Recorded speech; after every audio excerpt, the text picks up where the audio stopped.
The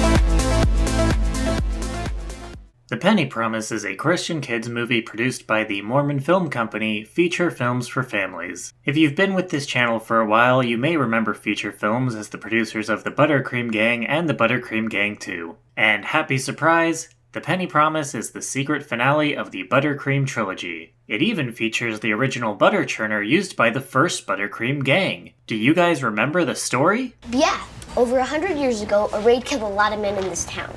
And the minister asked the boys to help the widows churn their cream into butter. That's right. Ever since those widows got their butter creamed, the local kids have formed a Buttercream Gang to do good deeds around town. Now don't worry if you haven't seen those other movies, because this one is totally disconnected from them. Which sadly means that once again, Pete is not in this movie. Pour one out for our king. I've done plenty for this crummy little town, and what did I get for it?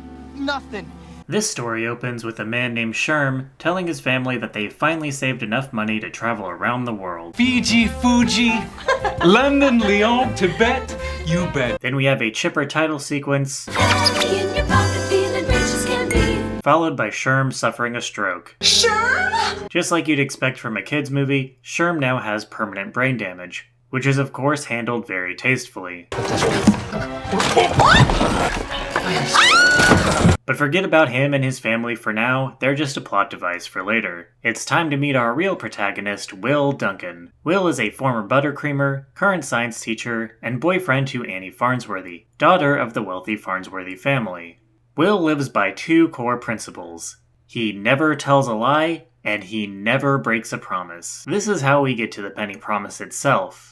Will is an old-fashioned kind of guy who won't fuck a woman unless her dad is giving him the thumbs up. So he goes to Big Ben and makes his case, and the interaction is about as normal as you would expect. Just what makes you think you're worthy to marry my little Annie? My precious little Annie, my precious little Annie, my precious little Annie. You probably picked up that Annie's parents don't like Will too much. They want her to marry the local rich guy who keeps asking her out and won't take no for an answer, as any reasonable parent would. So Big Ben makes Will promise that he won't marry Annie until he's saved up $10,000. And no kissing. Oh, yes. Until the money is in the bank. Annie isn't too happy with the promise, and we learn that Will has put off marrying her several times already because of similar deals with her dad. First, you promised to graduate from college. Then you had to get a job, and then you had to keep it for 3 years. And now you have to save $10,000. Annie isn't much of a character, shock and surprise. Her parents treat her like a 12-year-old, she doesn't seem to care about marrying Will, and the few times she does speak, she comes off like an airhead. I don't care what he owns, and I don't care if he drives a Fellini.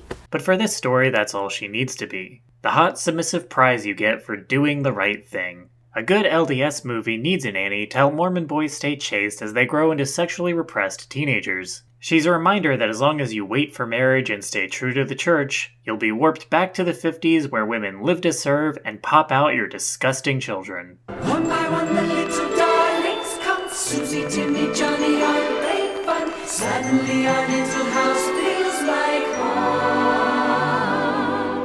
Every day is such a sunny day. Everyone I meet along the way tells me. From the summary I've given so far, it might sound like Will is being set up to learn a lesson about making unnecessary promises. But when watching the movie, it's pretty clear that we're supposed to admire him for his dedication. It's actually good that he made this promise to a manipulative millionaire that hates him. One day while teaching small children, Will causes an explosion in his science class, and George, who is apparently a member of the school board, has him suspended. Then he has a little dance with some money. Later, Annie's little brother Dusty says to Will, "Hey, you've got a lot of stupid trash in your house. Why not turn your home into an antique shop?" And Will says, "That's great business advice, middle school child." So he does the thing, and some art guy walks in, and he looks at this painting, this one right here, and says, "Wow, that's amazing. I'll pay you $5,000 for it." $5,000 for this painting from this art critic. We're halfway there. Isn't this wonderful? To celebrate, I'm gonna take you to that new Fancy Pants restaurant over on 5th Street tomorrow night, 8 p.m. Invite your parents. Okay, but better not be late. Then Will does a dance that someone thought would be the funniest scene in the movie, and sure enough, he destroys the painting.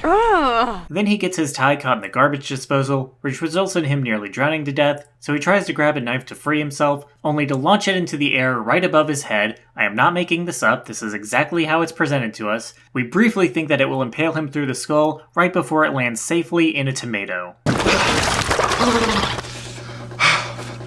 Well, that's a new one. Things are looking pretty grim for Will right now. He ruined the painting, his antique store is a flop, and now he's gonna be late for dinner, which Annie told him not to do. I think it's best we leave him here for now and return to our old friend Sherm. Earlier, we learned that his family was forced to move out of their home because they're broke. It turns out Sherm never put their life savings in the bank. He took thousands of dollars of loose bills and just hid them somewhere. And like any man with nothing to hide, he didn't tell his wife where their money is. As the family packs up their things, they decide to leave their globe behind because looking at it makes them too sad. I don't want to be reminded of another dream that didn't come true.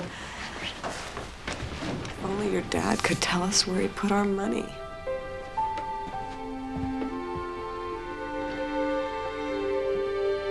So George takes the globe, Will buys it from him, and after his battle with the sink, he and Dusty find the money. By the way, that kid who plays Dusty, it's the voice of Vaughn from Final Fantasy XII. Hey, Buckethead! Will realizes that someone must have lost this money, and he has a responsibility to give it back to them. But he doesn't know who originally owned the globe, so he has no choice but to ask George where it came from. Grow a brain. And then what are you going to say when he asks you why you want to know? The truth? Will rushes to meet Annie at the restaurant, and for some god-awful stupid reason he brings the globe with him. But on the way there, he sees a kid breaking into a telephone booth, so he chases him off and tries to pick up the quarters, but then this other kid sees him and thinks Will is stealing the money, so he calls the cops, and Will gets arrested right in front of Annie's parents by this very costume-appropriate police officer. Now it's time for Will's trial, and presiding over it is none other than Big Ben Farnsworthy. Yep. The same Big Ben who's conspired against Will the entire film. He fell for it. Up until now, Ben has played the part of a villain. He's a scheming, manipulative jerk with a giant ego. But as soon as he appears in the judge's robes, all of that is forgotten. There is never any indication that he will act unethically. To clear his name, Will tells Ben about the money in the globe. The logic being that he wouldn't bother stealing coins when he already had thousands of dollars. Everyone agrees this makes sense, and they open the globe to confirm Will's story, but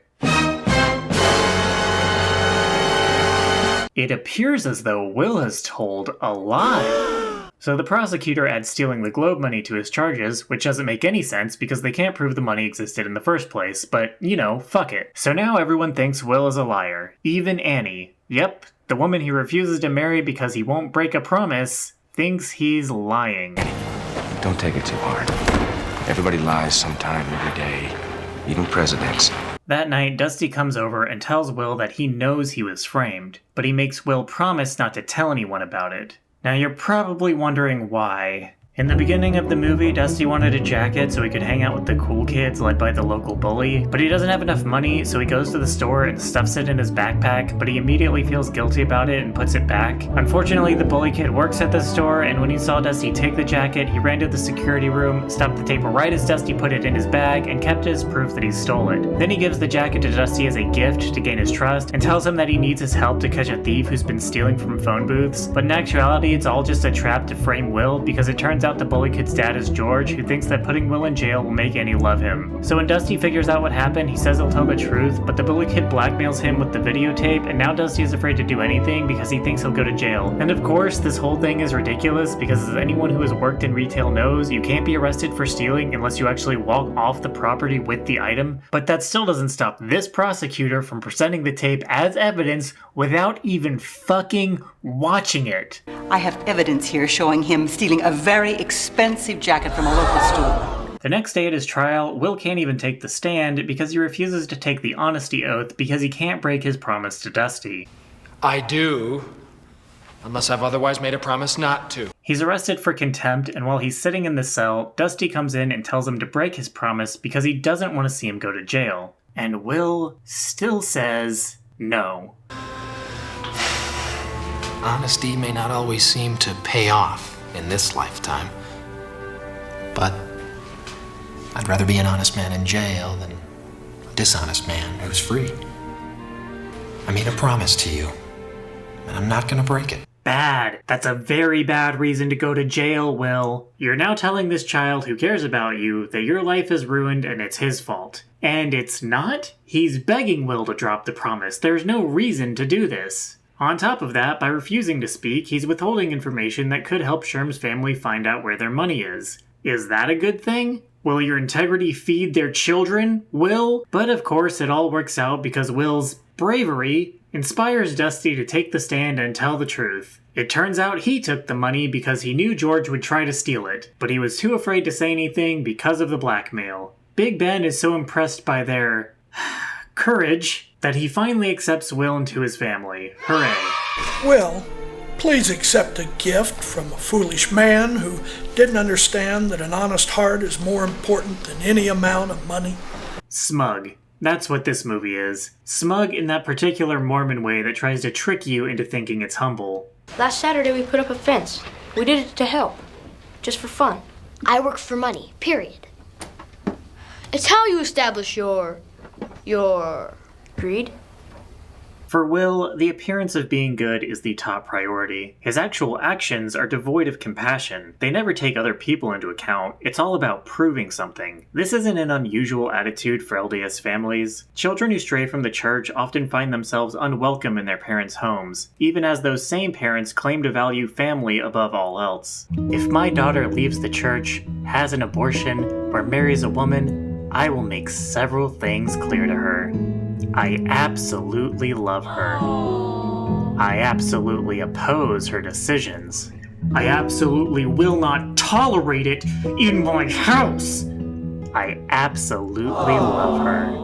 In many cases, the parents make themselves out as the victims in these situations. They don't want to do this, they have to for the good of the family. Like Will, they pretend that sticking to their beliefs is selfless altruism. Not like there's anything in it for them. Except, that's not true, is it? Honesty may not always seem to pay off in this lifetime, in this lifetime, in this lifetime. The afterlife is a major focus of the LDS Church. Heaven, or the celestial kingdom, is both the carrot and the stick. It's going to be awesome when you get there, and the only way to make it better is to ensure everyone in your family gets in too. Like many other afterlife beliefs, it encourages people to ignore real-life consequences and make decisions based only on what comes after. And that's what the Penny Promise is advocating for. As much as they chirp about honesty, there's nothing in here that really shows its value. Will was never really compelled to tell a lie, it was his addiction to making promises that got him in trouble. I also noticed that at no point was the value of truth itself mentioned. Every moralistic speech centers around personal integrity, but the truth has value beyond how you handle it. Don't people have a right to know the truth even if telling it goes against your values? You do them an injustice by keeping it to yourself. This final Buttercream movie is easily the worst. It's boring and painfully unfunny, an absolute failure on every level. This was one of feature film's last original movies, and it's probably for the best. It seems like the better they got at filmmaking, the worse they got at entertaining. The company itself devolved into a call center that was eventually labeled a telemarketing scam. There's still a streaming site somehow, so I guess someone is keeping it alive. In any case, I'm glad to be done with this trilogy. The first one will always have a special place in my soul, but the rest are mostly unremarkable. So that's it, thanks for watching, goodbye!